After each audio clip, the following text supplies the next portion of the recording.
Hey, what's up? Are you a small business owner who loves God, family, country, and capitalism? If so, you're my people, and I'm your people. Welcome to the War Plan Briefing. My name is Josh. Today, we're going to talk about the 4 pillars of momentum. Can I ask you a question? Have you ever noticed that some people succeed and other people don't succeed? Wow, profound question, Josh. Have you ever noticed that? Some people are overweight. A little bit of people are super jacked. Some people are not that smart. A little bit of people are super smart, right? How do you get into momentum? How do you achieve a big result with anything that you're going to do? Not just fitness, not just money, but in family, with every category of thing that there is. There's a 4-step process you can use that's helped me a ton over the years that helps me get clear. And the first part of the process, or the first pillar, is deciding. Now, decision, the word decide is misunderstood. People think that because they're going to go try something, that means they decided something. That's not what I'm talking about when I talk about decision. A real decision is when you cut off other options, where there's pain there's some sort of pain for you not following through on that decision. It's real. You go for it. You cut. You burn the boats, right? The boats are burnt. You can't get back on them. We're doing this thing, whether it's weight loss or whatever. Making a real decision is super critical for success. You know, people get decision fatigue. I've talked about in other videos. When you make a lot of pointless little decisions throughout the day, your brain gets fatigued. And this is a real thing. You can Google it, and you're not clear-headed enough to make good decisions at the end of the day. That's why a lot of high achievers wear like the same clothes every day, for example. So they don't have to think about what they're going to wear today. They're saving up their decision power bank for more important things later, because you're just a human. You got to sleep, you got to eat, you get tired. Everybody does. But how many real decisions are you actually making? You know, a lot of people spend 6 months just weighing all their options before they make a decision. You know, there's an argument to be made that successful people, it's not that they make perfect decisions, it's that they make lots of decisions. There's another concept called decision velocity. Let me ask you a question. If you made 135 decisions in the next 30 days and only half of them were good, wait, what's half of 135? Is that 7.5? I don't know. I think so. Anyway, if you did that, would you be further ahead than me if I made 3 perfect decisions in the same 30-day time horizon, right? It's not about making perfect decisions. It's about making decisions. And the ironic thing is that you become better at making decisions by making decisions. You have to exercise it like a muscle. You're going to do it wrong, and that's how you learn. That's your feedback loop. You need to make real decisions. So whether it's your bank account or your business or your family or your body or your relation or your parenting or whatever, what do you decide is going to change this year?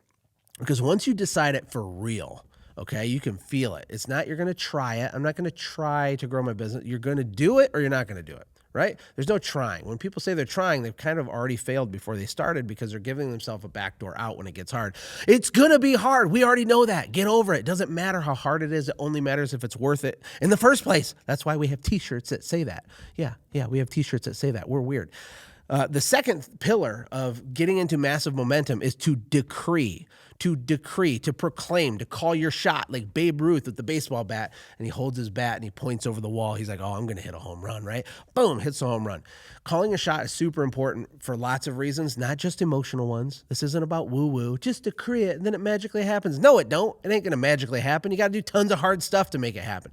But that doesn't mean decreeing it isn't valuable. It's insanely valuable. You've already decided. You've decided. Now we got to decree, okay? Decree means that you specifically say, this is the outcome I'm going to get, and this is the time horizon in which it's going to happen. You're proclaiming it, not just to yourself, though. You know, part of the beauty of decreeing something is the accountability that comes with it.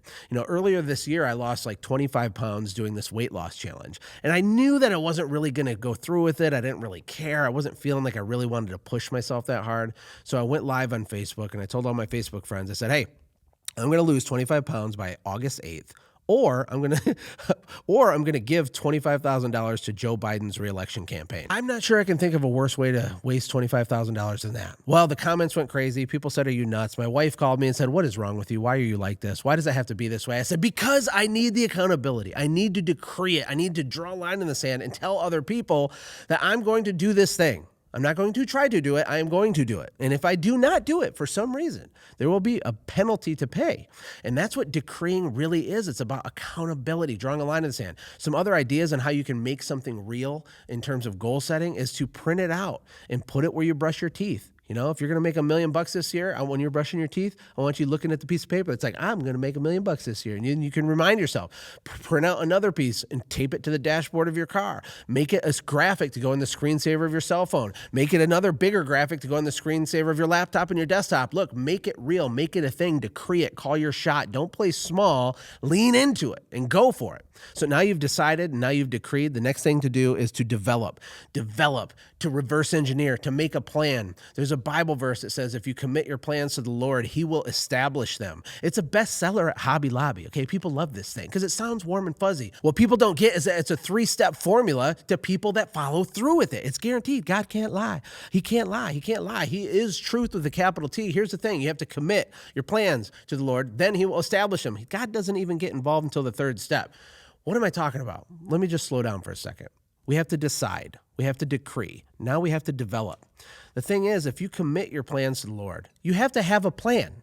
That's what develop means. You're going to build a plan. It doesn't have to be a perfect plan. In fact, if you used a crayon and construction paper like you used to in kindergarten, that is acceptable as long as it's your very best. God doesn't want you to do perfection because that's fictitious and not even a real thing, but create a real plan. If you need to make $1 million, how many customers do you have to sell at what profit point, at what price point, what close rate, what's your cost per lead, what's your cost per acquisition, what's all the numbers to make that really true? What behaviors and activities do you have to do to get a chance at those numbers, right? If you have to sell $1,000 things to people, how many people do you have to have as leads to be able to have 1,000 sales conversations? But if you only close 50% of them, you got to talk to 2,000 people. Okay, so I talk to 2,000, I sell 1,000, they buy a thing that's 1,000, now I have $1 million. There's a bunch of numbers and math that has to be figured out. And even if you hate math, and even if you despise it, you got to remember this: math is the path when it comes to business. And you don't have to be some, mathematician to do this, but you have to put in hard work. Commit your plans to the Lord. He will establish them. People just run around doing stuff with no plan, right? Or they build a plan, but they're not committed to their plan. But that's a conversation for a different day. So again, decide, decree, develop, build your plan, a good one, the very best that you got. And then last but not least, the 4th pillar to get yourself into momentum is to deploy. Deploy means running boldly into the darkness with no expectation as to how long that's supposed to last. Deploy means that you step out in faith. You jump off the cliff and build the plane on the way down. It means that you're stepping well outside your comfort zone and running towards the outcome. You know what's going to be different this time when you do this? I'll tell you what it is. It's going to work. You want to know why? Because you actually made a decision. You actually decreed it and meant it. You actually developed a plan, and now you're playing in the uncomfortable zone, and it's going to work. It might take longer than you thought, but you don't care because you're not going back, because the boat has been burnt, my friend. It's going to work. And maybe it takes 6 months instead of 3 months, and maybe it takes 18 months instead of 12 months. I don't know. It doesn't matter because you're committed, and it doesn't matter how hard it is. It only matters if it's worth it. If this has been helpful to you, I want to ask you to subscribe, hit the bell, and comment on this video. I'd love to talk to you. I'd love to get feedback. What are you thinking? What are you concerned about in 2023? Where can you level up? What types of content would you like me to make for you? I don't have all the answers, but I do have fire in my belly to help entrepreneur families like you.